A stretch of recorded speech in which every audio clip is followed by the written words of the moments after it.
پیارے آقا صلی اللہ علیہ وسلم نے ارشاد فرمایا، جو بندہ مجھ پر صبح 3 مرتبہ اور پھر شام کو 3 مرتبہ درود پاک پڑھ لے تو اللہ پاک میرے اس امتی کے اس دن اور اس رات کے گناہوں کو معاف فرما دیتا ہے۔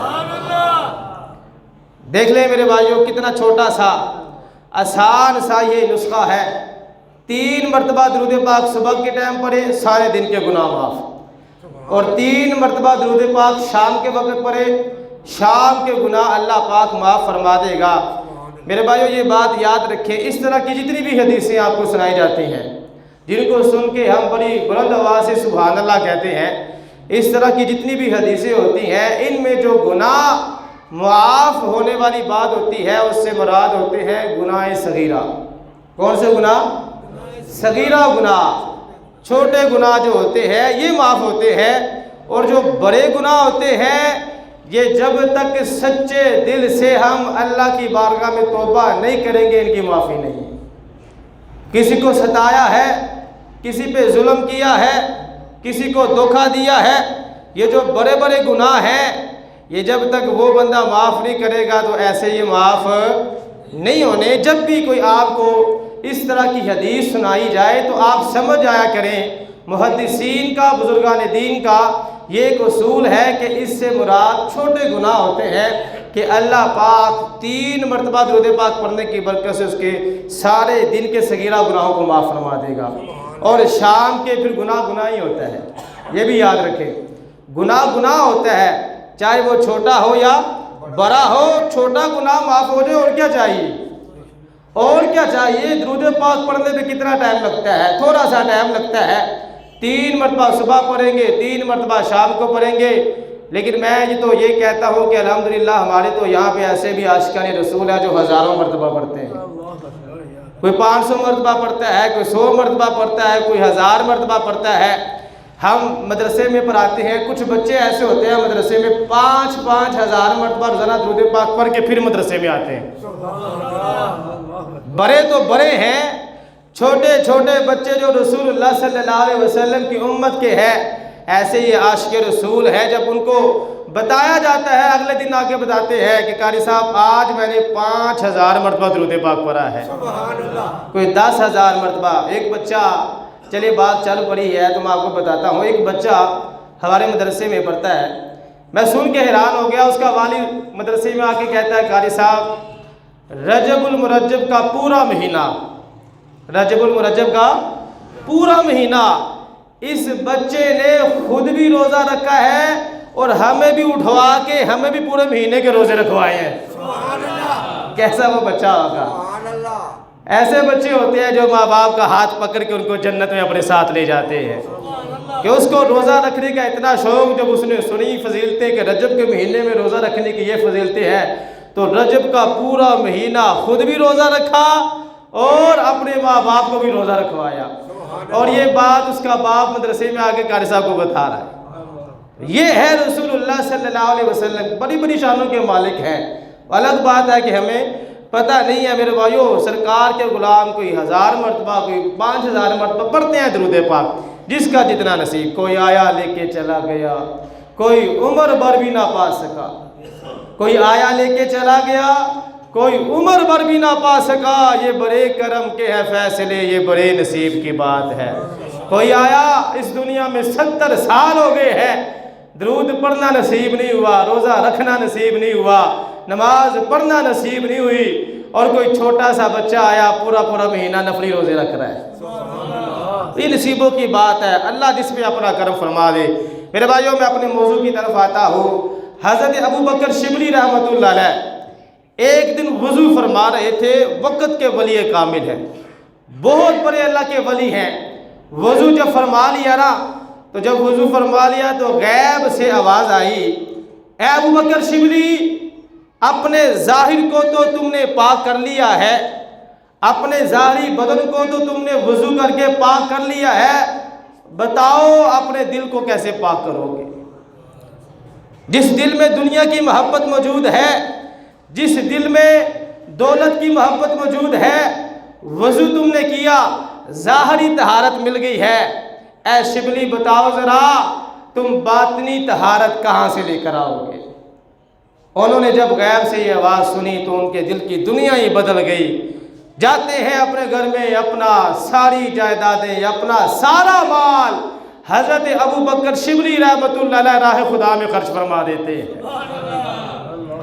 سال بعد جب حضرت جنید بغدادی سے ان کی ملاقات ہوتی ہے، حضرت جنید بغدادی کہتے ہیں اے ابو بکر شبلی، یہ جو تم نے طہارت حاصل کی ہے نا، باطنی طہارت، اس کے فائدے بہت زیادہ ہیں، اس کے فائدے بہت زیادہ ہے۔ میرے بھائیوں، بتانا میں یہ چاہتا ہوں ہمارے بزرگان دین کا انداز کیا ہوتا تھا۔ جب ان کے دل پہ کوئی بات لگتی تھی پھر وہ آرام سے نہیں بیٹھتے تھے، بلکہ سارا مال راہ خدا میں خرچ فرما دیا کرتے تھے، سارا مال۔ اور یہ بات یاد رکھیں، کچھ پانے کے لیے کچھ کھونا پڑتا ہے، کچھ پانے کے لیے کچھ کھونا پڑتا ہے۔ بندہ کہ جی میں نماز نہ پڑھوں مجھ پہ اللہ راضی ہو جائے، میں روزے نہ رکھوں مجھ سے اللہ راضی ہو جائے، میں قرآن نہ پڑھوں میرا رب مجھ سے راضی ہو جائے، ایسے نہیں ہوتا میرے بھائیوں۔ کچھ پانے کے لیے کچھ کھونا پڑتا ہے، نیند کی قربانی دینی پڑتی ہے، وقت کی قربانی دینی پڑتی ہے، اپنے کاموں کی قربانی دینی پڑتی ہے، کام کو کہنا پڑتا ہے کام رک جا، نماز کا وقت ہو گیا ہے، مجھے نماز پڑھنے دو، کام کو کہنا پڑتا ہے۔ یہ جب انداز ہوتا ہے میرے بھائیوں، کچھ پانے کے لیے کچھ کھونا پڑتا ہے، پھر جا کے اللہ پاک اپنا فضل فرماتا ہے، اپنا کرم فرماتا ہے، اپنی رحمت فرماتا ہے۔ یہ بات سننے کے بعد میں یہ سوال کرتا ہوں کہ ہمیں باطنی طہارت کتنی حاصل ہے؟ میں بھی آپ کے ساتھ ہوں، ہمیں باطنی طہارت کتنی حاصل ہے؟ نہانا دھونا، روزانہ صاف ستھرا رہنا، اور ہمارا حال تو یہاں پر یہ ہے کہ جب تک منہ نہ دھو لے باہر جاتے وقت بھی شرم آتی ہے، گندے کپڑے پہنے ہو دوستوں سے ملتے وقت بھی ہمیں شرم محسوس ہوتی ہے، یہاں تک کہ آج کل ہمارے نوجوان صرف اپنے بالوں کے سٹائل پر ہزاروں روپے خرچ کر دیتے ہیں، ہزاروں روپے لگا دیتے ہیں، وقت بھی لگتا ہے، ہزاروں روپے بھی لگتے ہیں، اور مقصد ان کا کیا ہوتا ہے؟ تاکہ میں سب کو اچھا نظر آؤں، تاکہ میں سب کو اچھا نظر آؤں، سب مجھے پسند کرے، میں اس طرح کا بن کے رہوں۔ میرے بھائیوں، میں یہ کہنا چاہتا ہوں، افسوس ہے ہم ظاہری طور پہ تو سج سنور جاتے ہیں، ہم سب کچھ کر لیتے ہیں، لیکن ہمارا دل میلا ہوتا ہے، ہمارا دل میلا ہوتا ہے۔ ظاہراً تو ہم سج گئے ہیں، نیا سوٹ پہن لیا ہے، سب کچھ کر لیا ہے، ظاہری طور پہ تو ہم سج گئے ہیں، ظاہری طہارت ہم نے حاصل کر لی ہے، باطنی طہارت ہم کہاں سے حاصل کریں گے؟ ہمارا دل میلا ہے، ہمارے دل پر گناہوں کی سیاہی چڑھ چکی ہے میرے بھائیوں، ہمارے دل میں بغض ہے، حسد کی آگ میں ہمارا دل جل رہا ہے، کینہ ہے ہمارے دل کے اندر، ہمارا دل صاف ہی نہیں ہے میرے بھائیوں۔ حالانکہ دل تو وہ مقام ہے کہ اس مقام پر اللہ رب العالمین اپنی نظر کرم فرماتا ہے، ایسا مقام ہے۔ حدیث پاک میں آتا ہے، پیارے آقا صلی اللہ علیہ وسلم نے ارشاد فرمایا فَإِنَّ اللَّهَ لَا يَنْظُرُ إِلَىٰ أَجْسَادِكُمْ وَلَا إِلَىٰ صُوَرِكُمْ وَلَٰكِنْ يَنْظُرُ إِلَىٰ قُلُوبِكُمْ۔ رسول اللہ صلی اللہ علیہ وسلم نے ارشاد فرمایا کہ اللہ رب العزت تمہارے جسموں کی طرف نہیں دیکھتا، اللہ پاک تمہاری صورتوں کو نہیں دیکھتا، رب دیکھتا ہے تو تمہارے دل کو دیکھتا ہے، رب دیکھتا ہے تو تمہارے دل کو دیکھتا ہے۔ امام غزالی رحمۃ اللہ علیہ اس حدیث پاک کی تشریح میں کہتے ہیں، اس حدیث پاک سے ہمیں یہ بات پتہ چلتی ہے، یہ جو دل ہے نا، دل یہ اللہ رب العالمین کی نظر کرم فرمانے کا مقام ہے۔ ظاہر کو تو ہم صاف ستھرا رکھتے ہیں، جس دل پر اللہ پاک نے نظر کرم فرمانی ہے وہ دل ہی میلا ہے، وہ دل ہی میلا ہے، اس دل میں تکبر ہے، اس دل میں غرور ہے، اس دل میں حسد ہے، بغض ہے، کینہ ہے۔ جس جگہ پر اللہ پاک نے نظر کرم فرمانی تھی، امام غزالی رحمۃ اللہ علیہ فرماتے ہیں ہونا تو یہ چاہیے تھا، ظاہر کو جس طرح ہم نے اپنے پاک کیا ہے، ظاہر کے ساتھ ساتھ ہم اپنے دل کو بھی پاک کر لیتے، اپنے دل کو بھی پاک کر لیتے، اپنے دل کو ہم صاف کر لیتے میرے بھائیوں۔ اور بہت ہی پیارا مجھے یہاں پہ ایک سلطان بہو سرکار کا شعر یاد آ رہا ہے۔ وہ فرمایا کرتے تھے کہ پھلاں دا تو عطر بنا، پھلاں دا تو عطر بنا، عطراں دا تو پھر دریا بنا، پھر دریا وچ جا کے رج کے نہا، پھر مچھیاں ورگاں تاریاں لا، پھر بھی تیری بو نہیں مکنی پہلے اپنی میں مکا۔ اللہ کے ولی جو بات کرتے ہیں وہ بہت ہی بلند بات ہوتی ہے، بہت ہی بڑی بات ہوتی ہے۔ آپ فرماتے ہیں کہ پھولوں کا عطر بنا لو، عطر کا دریا بنا لو، دریا میں پھر ڈبکیاں لگا لو، پھر بھی تمہارے جسم سے جو گندی بدبو آ رہی ہے نا، یہ ختم نہیں ہونی، یہ تب ختم ہونی ہے جب تمہارا دل پاک اور صاف ہو جائے گا۔ جب تمہارا دل پاک اور صاف ہو جائے گا پھر یہ بدبو ختم ہو جائے گی۔ سلطان بہو سرکار فرماتے ہیں اگر نہانے دھونے سے رب ملتا تو سمندر میں دریا میں رہنے والی مچھلیاں اللہ کے زیادہ قریب ہوتی۔ اگر بالوں کے سٹائل بنانے سے، بال بڑے رکھنے سے رب ملتا تو بیر اور بکریوں کا وہ جو ہے رب کے زیادہ قریب ہوتی۔ فرمایا نہیں نہیں، رب نہانے دھونے سے نہیں ملتا، رب بال بڑے رکھنے سے نہیں ملتا، رب ملتا ہے نیت صاف ہو اور دل پاک ہو، نیت صاف ہو اور دل پاک ہو، پھر رب ملتا ہے۔ پھلاں دا تو عطر بنا، عطراں دا دریا چلا، پھر دریا وچ جا کے رج کے نہا، پھر مچھلیاں ورگا تیڑیاں لا، پھر بھی تیری بو نہیں مکنی پہلے اپنی میں مکا۔ میرے بھائیوں آج کا جو میرا ٹاپک ہے میں یہی کہنا چاہتا ہوں، ہم اپنے دلوں کو صاف کر لیں، اپنے دلوں کو صاف کر لیں میرے بھائیوں، اپنے بہن بھائیوں کے بارے میں، اپنے رشتہ داروں کے بارے میں ہم اس انداز میں رہیں کہ ہمارے دل میں کسی کے خلاف حسد نہ ہو۔ آج کوئی بندہ گاڑی بعد میں خریدتا ہے رشتہ دار اور حسد پہلے دل میں آ جاتا ہے، یہ مجھ سے آگے نکل گیا، پہلے ہم نے گاڑی خریدنی تھی انہوں نے خرید لی ہے، پہلے ہم نے کوٹھی بنگلہ خریدنا تھا انہوں نے خرید لیا ہے۔ یہ جو ہمارے دل میں حسد کی آگ ہے میرے بھائیوں اس کو بجھانا ہوگا، اپنے دل کو پاک اور صاف کرنا ہوگا۔ اگر ہم چاہتے ہیں کہ ہمیں ہمارا رب مل جائے پھر ہمیں اپنے دل کو پاک صاف کرنا پڑے گا۔ سائنسدان جو ہے نا یہ کہتے ہیں جی انسان کے پورے جسم کو جو لیڈ کر رہا ہے وہ انسان کا دماغ ہے۔ یہ سائنسدان کہتے ہیں کہ اگر بندے نے انگلی کی حرکت بھی کرنی ہے تو دماغ حکم دے گا تو پھر یہ انگلی حرکت کرے گی، لیکن ہمارا دین اور روحانیت یہ کہتی ہے کہ پورا جسم جو انسان کا ہے اس کی جو لیڈ کرتا ہے وہ دل ہے۔ وہ کیا ہے؟ دل ہے۔ ہمارے پیارے آقا صلی اللہ علیہ وسلم نے ارشاد فرمایا اے میرے صحابہ انسان کے جسم میں گوشت کا ایک ایسا لوتھڑا ہے اگر وہ سنور جاتا ہے تو سارا جسم ہی سنور جاتا ہے، اگر وہ بگڑ جاتا ہے تو سارا جسم ہی بگڑ جاتا ہے۔ اے میرے صحابہ سنو، وہ گوشت کا جو لوتھڑا ہے وہ دل ہے، وہ گوشت کا لوتھڑا جو ہے وہ دل ہے۔ دل اگر صحیح ہے تو سارا جسم ہی صحیح ہے۔ دل کے اندر خدا کی اگر محبت ہے، دل کے اندر اگر مصطفیٰ کی محبت ہے، میرے بھائیوں میں یہ کہنا چاہتا ہوں میرے استاد گرامی بہت ہی پیارا یہاں پہ ایک جملہ ارشاد فرمایا کرتے تھے، وہ کہتے تھے رب نے دل بنائے ایک ہے، رب نے دل بنائے ایک ہے، کس کے لیے بنایا ہے؟ محبت رسول کے لیے بنایا ہے، محبت رسول کے لیے بنایا ہے۔ دو دل نہیں بنائے اللہ نے، ایک دل میں دنیا کی محبت ہو دوسرے دل میں مصطفیٰ کی محبت ہو، فرمایا نہیں نہیں دل رب نے ایک ہی بنایا ہے، اس ایک دل کو کس لیے بنایا ہے؟ محبت رسول کے لیے بنایا ہے۔ امام عشق و محبت تاجدار بریلی کہتے ہیں دل ہے وہ دل جو تیری یاد سے معمور رہا۔ ذرا بلند آواز سے کہہ دے سبحان اللہ۔ دل ہے وہ دل، اعلیٰ سے کہتے ہیں دل ہوتا ہی وہی دل ہے جہاں پر یاد مصطفیٰ ہوتی ہے، جہاں پر یاد مصطفیٰ ہوتی ہے۔ دل ہے وہ دل جو تیری یاد سے معمور رہا، سر ہے وہ سر جو تیرے قدموں پہ قربان گیا۔